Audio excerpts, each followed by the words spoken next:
Hey guys, welcome back to my new video. અને આજે તો હું સવારે ઉઠીને ત્યારથી મારે કાંઈક ને કાંઈક પ્રોબ્લેમ આવતી જાય છે.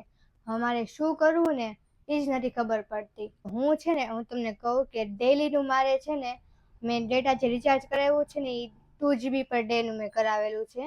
અને હવેથી પહેલાં તો જ્યારથી હું કરાવું છું ને રિચાર્જ, જ્યારથી મેં 2 GB કરી નાખ્યું છે ને 1.5 GB ત્યારથી તો નેટવર્ક તો બરાબર આવતું જ હતું, પણ હમણાં થોડાક દિવસથી નેટવર્કમાં બહુ પ્રોબ્લેમ આવે છે. સરખું નેટવર્ક આવતું નથી ને બહુ સ્લો ચાલે છે. અને આજે સવારે જેવું થયું, સવારે 6 વાગ્યાની હું વિડીયો અપલોડ કરવા બેઠી છું. 8 વાગ્યા ને તો પણ વિડીયો અપલોડ ન થયો અને મારા દિવસનું 90% નેટ વપરાઈ ગયું. અને મારે અલગથી જે 49 વાળું ડેટા આવે છે ને ડેટા પ્લાન એ મારે કરાવવું પડ્યું. અને હવે તો આ ડેલીનું થઈ ગયું છે. પહેલાં તો હું મહિનામાં એકવાર કરાવતી ને આમ તો કરાવતી જ નહીં. અને હવે આ વધી ગયું છે. અને એટલો બધો બજેટ પણ નથી કે હું ડેલી કન્ટિન્યુ રાખું. અમારે કંઈક તો વિચારવું પડશે આના વિશે. મેં ઘણું વિચાર્યું પણ મને કંઈ સોલ્યુશન મળતું નથી. હું ફસાઈ ગઈ છું કે હવે હું વાઈફાઈ નવું નખાવું. વાઈફાઈમાં પણ બજેટ વધી જશે, એ તો છે જ. કાં તો હું વધારે જે દિવસનું જે 2 GB આવે છે, થોડુંક 4-5 GB આવે ને એ હું કરાવું. પણ તોય હજી થોડું કન્ફ્યુઝન છે. તો તમે મને સજેસ્ટ કરો કે મારે કરવું શું. તો હું અત્યારે મમ્મીની સાથે અહીંયા શાક લેવા આવી છું. મમ્મી અહીંયા શાક લે છે. મમ્મી જ્યારે અહીંયા આ સાઈડ બંગલાના કામ કરતી ને તો આ સાઈડથી અહીંયા નીકળતી ને એટલે અહીંયા શાક લેતી આવતી. પણ અત્યારે તો એ જાતી નથી કામ કરવા, તો અત્યારે હું એની સાથે આવી છું. હમણાં એ લઈ લે શાક એટલે અમે ઘરે નીકળીએ. તો અમે હવે જમવા બેઠી ગયા છીએ ને આજે મમ્મીએ જમવામાં છે ને નવીન છે ફુલેવરનું શાક અને રોટલો અને સલાડ પણ બનાવ્યો છે. મમ્મી એમ કહે છે કે ફુલેવરના શાકની સાથે રોટલો મસ્ત લાગે. મેં કોઈ દિવસ આવી રીતે ખાધું નથી.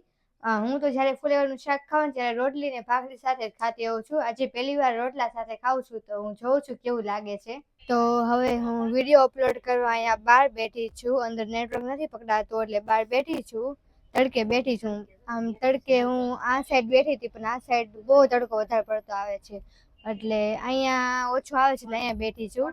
અને બેઠી બેઠી હું વિચાર કરતી હતી કે આ જે છોડ છે ને અમારે આવડું આ ડગરીનું કે આ ડગરીનું કહેવાય કદાચ, બહુ મુરઝાઈ ગયું છે.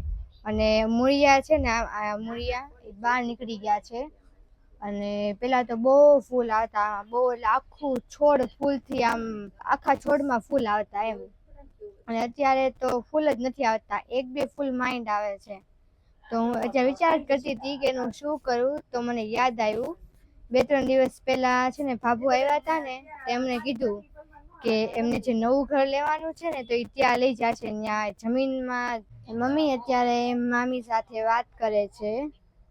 અને જો હું તમને દેખાડું ને તો આ ભાભુનું ઘર છે આખું.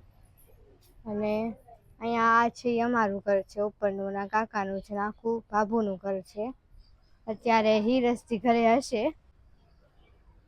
હાય, એમને છે ને હવે મારી ભત્રીજી છે ને હીરસથી મારા દાદાના છોકરાની છોકરીઓ બે, તો એમને હવે મોટી થતી જાય છે અને ઘરમાં હવે હંગડાશ પડે એવું છે. નવું ઘર એની માટે બને છે, તૈયાર થઈ જાય છે ને ઘર એટલે એ વયા જશે ત્યાં. હમણાં હવે કેટલું બાકી છે મમ્મી ઘર? લાદી અને બીજું બાકી છે? લાદી જ બાકી છે.